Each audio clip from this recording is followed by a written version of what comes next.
what we look for in a technology partner. Well, what's going to make our life easier would be step one. Make it where it's seamless, where it doesn't affect the management team at all, or very little, and a partner that wants to grow with us. And they're willing to listen to what our needs are. And that's the one thing we really love about KitchenSync.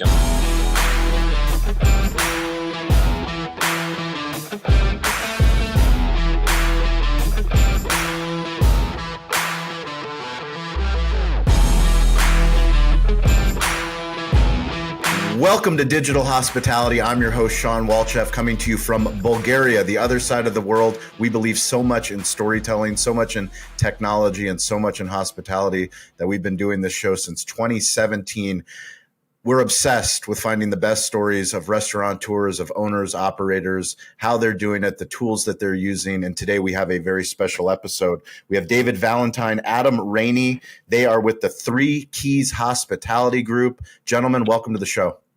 Hello, how are you? Thanks so much. Thanks for having us. So let's start.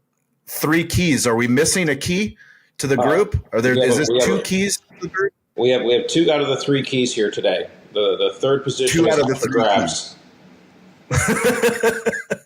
We might find someone today to fill that role. You never know. Can you bring us back to when the Three Keys Restaurant Group launched? Well, actually, it started with two keys because Three Keys wasn't relevant to the number of people in it. It was more of a it was in reference to Three Keys Ferry Street. Three Keys Ferry Street is a building that we own in McDonough, Georgia. Three Keys was also one of my management tools that I used for years and years. And whenever I hired somebody, I said, there's three keys to your success with us. And the first one is you have to be a nice person. The second one, you have to be present and available in our space. And the third one is you need to protect the house. So you were hired and fired on the three keys of our agreement. And then there's Key West, which is where we'll end up someday and not be found. So we decided that when we started this company, it was going to be Three Keys and Company or Three Keys Hospitality. And that was the premise of the name. So if you ask, hopefully, anybody in our organization what that means, they'll be able to tell you. Can you tell us how big is the organization? How many restaurants are you running? How many concepts? And Well, we own 2 and we operate 7 right now. Okay. We have a brand called Nick and Norman's, and it is owned by Norman Reedus and Greg Nicotero of The Walking Dead, along with 4 other owners that are similar in scope to that work.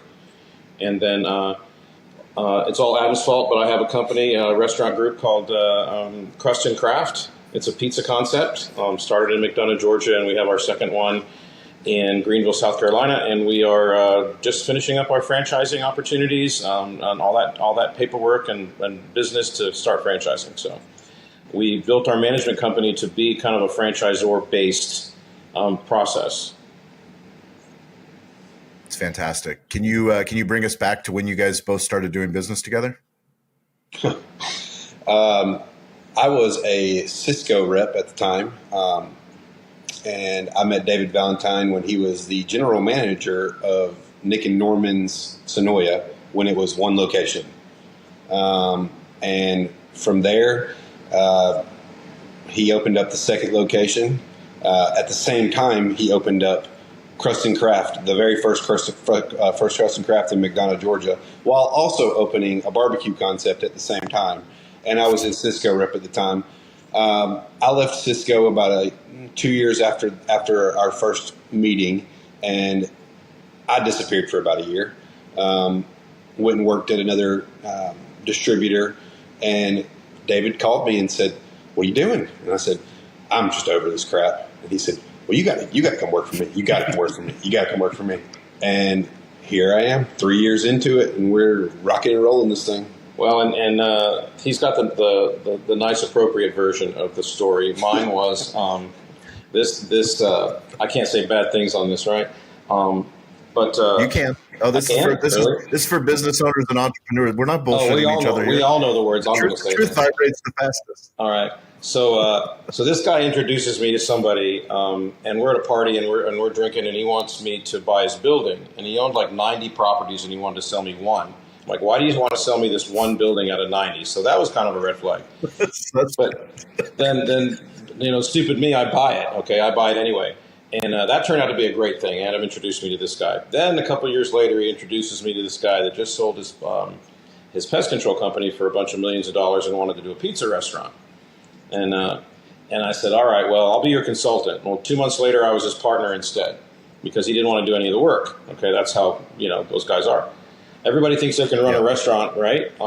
Everybody can do this. It's an easy thing. All doctors are capable. Everybody is. Correct. But when I wanted Adam, I couldn't afford him because we were still like young. We had one restaurant, and we were kind of doing our thing. But finally, I got to the point where I could afford him, and that's when I called him and I said, "Look, you got me into all this stuff, the building and the landlording and the other business. You got to help me get out of it, okay? I mean, that's what this is all about, all right." So he finally agreed. I had to convince his wife that he wouldn't work weekends. That was a big important step to this thing, okay? So I'm very protective of the sanctity of their marriage and his little kids. Other than Very that, much appreciated. Other than that, we're working hard and putting processes together. And because of Adam, my phone rings less and less all the time. So it's working out great. And because of the processes, mine rings less and less all the time. Yeah, we've been through it a little bit. Systems and processes make this business.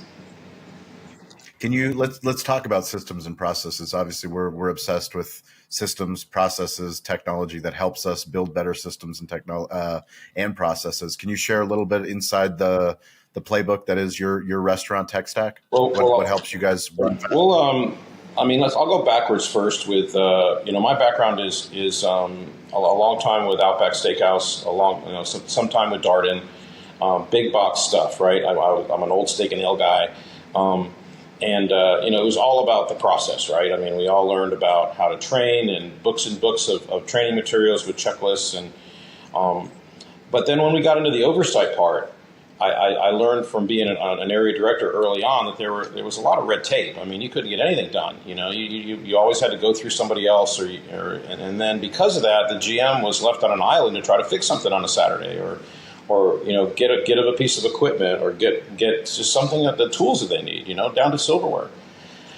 And so as we started building this thing, I had two things in mind. One is I want to be able to oversee franchisees down the road and support them. The oversight might be the wrong word, but really that's what it is. You're supporting someone to make sure it's easy for them to do their job, which makes it easy for you to oversee.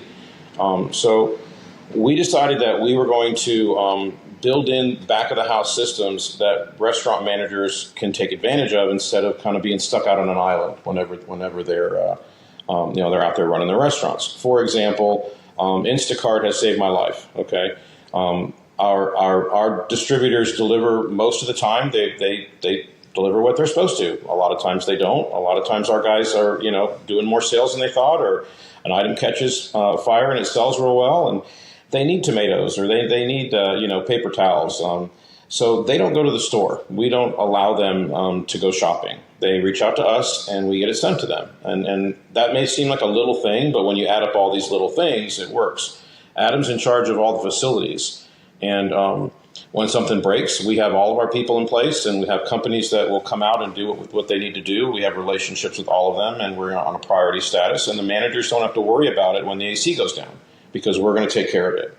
And all of these businesses are their own animals. I mean, it's so crazy how the water heaters break in one restaurant 3 times, but in the other restaurant it hasn't gone down in 10 years. Knock on wood somewhere. So we get to know our buildings as well as the managers that come and go, and there's a process for everything that happens in those buildings now, where managers can focus on people, which is what we're really about. Would love for you. Can you share a little bit on the financial side? Are there any technology tools that you guys use to run profitable restaurants as you grow and scale? The integrations are really kind of where it starts. When I took over Nick and Norman's, they had a terrible POS system. It was horrible. It was the one Cisco talked them into. They didn't really know any better. We went to Toast right out of the gate. Got involved with Toast early on. We do we do beta testing for them too, so we have a good relationship with Toast.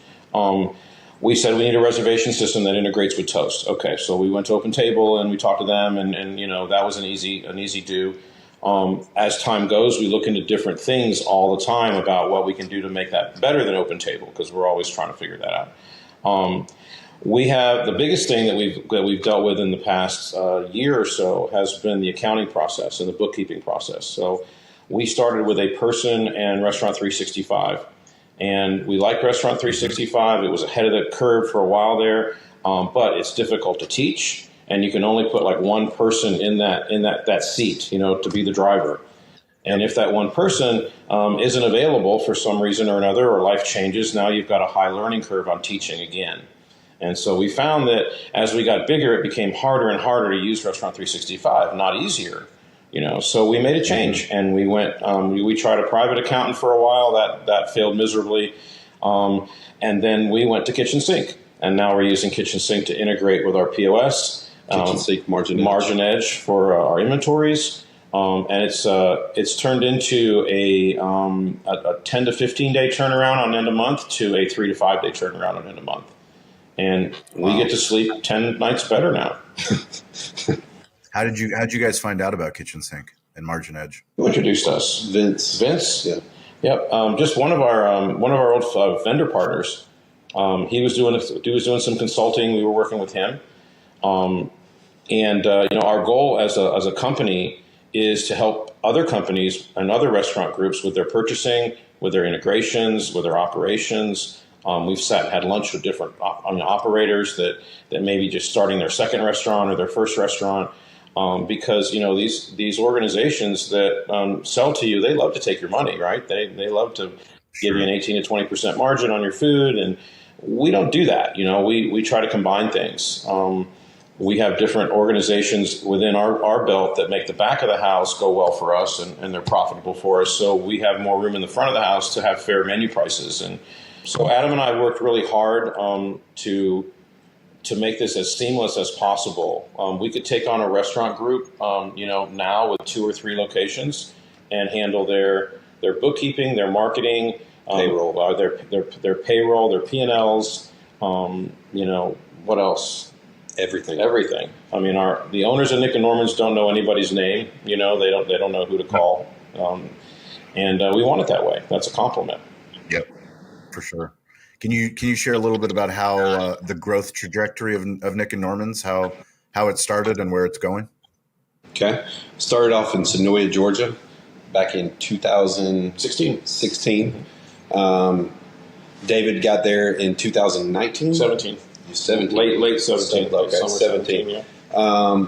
And started pushing for franchising. That was your original goal, right? Yeah, they wanted to franchise. I was there for about a year, and I came because it was a goal of theirs to grow. Okay, they didn't want just one location. They wanted to. Of course, you have celebrities and like Norman Reedus and Greg Nicotero, and Greg wants to go in his hometown in Calabasas, California, and Norman wants to one in New York City and London. And I'm like, guys, come on, we're a southern restaurant that serves burgers. Let's be a little more realistic. Start south, and then we'll grow from there. Start in the Atlanta market. Yep. So yeah, I was there acting as a GM the first year to take all that base that I just talked about to try to begin that base, and then as we accomplished that, we our second restaurant was in Chattanooga. And at the same time, you were building out McDonald's. I was building the pizza restaurant, the barbecue restaurant, and the second Nick and Norman's during COVID while we were shut down at the same time. And that's when 3 Keys was founded as well. Right. That's when we became a management company. And then from Chattanooga, Lexington was opened in 21. A year later. The goal of the Nick and Norman's ownership is to build 1 per year with the profit from the existing restaurants, and not to have any debt, which they don't. And our benefit, the way our world is, We're successful when we make them money and we get paid based on sales. We don't get paid based on profitability, but if we make enough money, we can open up the next one. And so that's our incentive. And if we don't make money in the current ones, we can't open another one, So it's kind of built in as an annuity to the ownership. They don't take any money out. They've committed to that for a period of time. And our goal is to build 1 to 2 per year. As we get to the 5th restaurant, which we are now, we could probably get 2 open a year based on the economy and everything else that's going on in the world. But we have the infrastructure to build 2 a year now. And if they get wet feet, is it wet feet? Is that the right thing? Cold, wet feet. Then we'll just build a crust and craft instead. That's where crust and craft came in. All right, you guys, you don't want to build a restaurant? We'll build one. We'll open another one of ours. So, and then we've put them strategically. We have a crust and craft an hour away from our first Nick and Norman's. We have a crust and craft 6 minutes away from our 5th Nick and Norman's in Greenville, South Carolina. They're right down the street from each other. So if we see a site that doesn't work for a Nick and Norman's, we look at it for a crust and craft. That's how it goes, because I'm usually out there looking for Nick and Norman's sites mostly. And so when that happens, now you have synergy between employees. They're 2 different entities, so they can work in both restaurants and get extra hours. Yep. You're purchasing. We use the same, toilet paper in both restaurants, so they can borrow it from each other. We have the same dispensers. We have the same raw materials in some cases. So that helps our purchasing power and any of those rebates that the manufacturers give. So that's what Adam really does is handles all that shopping, all the purchasing stuff, which he's really good at on this, coming from the Cisco side. So we have a lot of restaurant owners, operators that have been listening to this show. They're curious about technology. You mentioned KitchenSync. Can you share a little bit about what do you guys look for in a technology partner? Sure. You want that one? What we look for in a technology partner. Well, what's going to make our life easier would be step 1, make it where it's seamless, where it doesn't affect the management team at all, or very little, and a partner that wants to grow with us. And they're willing to listen to what our needs are. And that's the one thing we really love about KitchenSync. And I'm gonna shout out Molly Loveday on that, because she's always open to what we're thinking, what we're not getting. We had a rough start with KitchenSync. Their sales department didn't talk to their operators, it seemed. It was just, they weren't on the same page. Yep. And once we got going and they understood what we were trying to accomplish, I think we were kind of unique to anybody that's worked with them in the past. We said, listen, we have a central management company that does all this stuff. The restaurants don't. So we don't need to pay you guys for all the things that you want to charge the restaurants. So we got that invoice down, and we took it upon ourselves on the management side. And now the pricing seems very fair for both of us. And that we're in a groove now, and it's very automated. And so they're working when we're sleeping, and we wake up to what we need to do, and so do they. If they have questions about something, it's in a queue. We answer the queue, and it gets resolved. If we need to change something, move something on the P&L, it's all done digitally. We don't have to put a phone. We don't have to call somebody. We don't have to put an email together. It's all in one platform where we can just click, click, click. Yep, done. Resolved. Great. Move on. It's worked out really well, and it's mainly because they have an open mind as opposed to some other things that we've dealt with 365 in the past. That it was a nightmare just to get a payroll change done, just to find a person.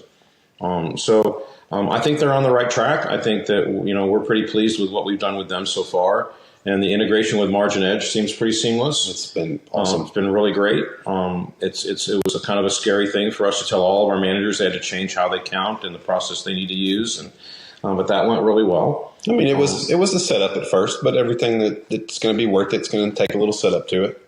But after the setup, it's a monitoring platform at that point. We're not having to be in 365 every day. We're in MarginEdge once a week, making sure that things are flowing correctly, making sure invoices are getting paid, blah, blah, blah. And we don't write checks unless we absolutely have to, and things are on auto pay most of the time. We don't if it says payable in 30 days, we pay it in 30 minutes most of the time, we get it out of the way.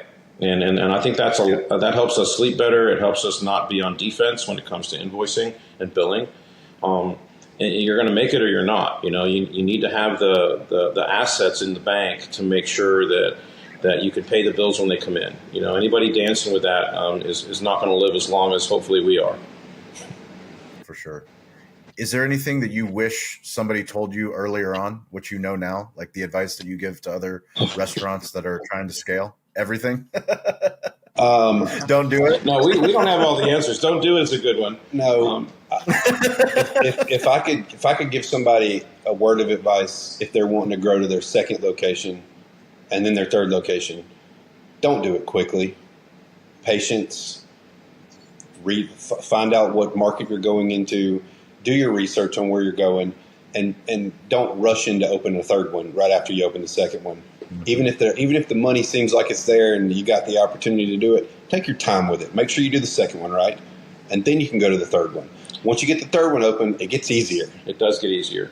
And I'll add to that by saying, once the money starts flowing and you feel the success, don't go out and spend it. Go hire somebody and go get another partner and go make it possible to build that base behind the scenes, because that's where it's going to work. You can't run two restaurants at the same time. People try it. It's hard. They get the husband doing one and the wife doing the other, and they never see each other, and then they're divorced and each of them has a restaurant. I mean, that's not the recipe. Put the money back into infrastructure, and then get to the point where you've got something that you can, take a vacation on, or even a day off. I'm the worst one that should probably say that, but it's happening within our organization. Our people are working 5-day weeks. They're taking vacations. We have a fairly low management turnover. We feel real good about our leadership teams. Within our Three Keys organization, we have a director of social media and guest guest interaction. We have a director of training. We have an area director. We're working on a second one. With 8 restaurants, we'll have 2 area directors. And so that infrastructure makes a huge difference. And, we're working on things like, digital training programs and just making sure that we have the ability to not be behind all the time, because you can get behind on all that stuff away from just selling tickets. Well, I can't tell you how much I appreciate you guys taking the time, David, Adam. We'll put links into the show notes for Nick and Norman's and Crust and Craft. If people want to reach out to you about potentially your management group helping their restaurant group, what's the best way for them to do that? You, me, us, either one of us. We've got a few people. We don't have a website for Three Keys and Company. We kind of stay on the witness protection program mostly because we're busy. My job is to get you off the witness. Yes, I know you just did. Guys LinkedIn. You just did. Get you guys LinkedIn profiles. Get you some legitimate digital footprints. Yeah, and that's Molly's fault too. I'll give that one to her too. So David at Three Keys and Company, Adam at Three Keys and Company, all spelled out. .com. We're easy to find, really. If you there aren't too many Three Keys and Companies out there, but we're proud of that so far. We appreciate it. And if you guys ever make it to the West Coast, please come visit our restaurants. We have Cali barbecue restaurants in San Diego. I don't know if you guys ever make it to Southern California, but anybody that's listening, anybody that's watching, including you gentlemen, please make a trip out. Come enjoy some barbecue at our shop. Oh, excellent. Great. Love it. I mean, someday I'll interview you on how you can make a barbecue restaurant work, because we had all kinds of fun with ours. You build a media company on top of it. There you go. That's the secret. That's it. Chinese laundromat. Perfect. Yeah. So selling stories is more profitable than selling ribs. But no, we love selling ribs. We're grateful to still be in business 17 years later, nice. 3 locations. But even more happy to spend time with gentlemen like you that are paving the way for our industry and giving back. So thanks for sharing the secrets. Right, thanks for having us. How difficult and beautiful this business can be at the same time. Absolutely. It's very rewarding once you can wake up the next day and do it again. Yeah, for sure. Keep playing the game. That's what we're here for. Well, we appreciate you guys. Thanks for watching. Thanks for subscribing. As always, stay curious, get involved, and don't be afraid to ask for help. We'll catch you guys next episode. Thank you for watching. Thank you for listening. If you've made it this long, you are part of the community. You're part of the tribe. We can't do this alone. We started, no one was listening. Now we have a community of digital hospitality leaders all over the globe.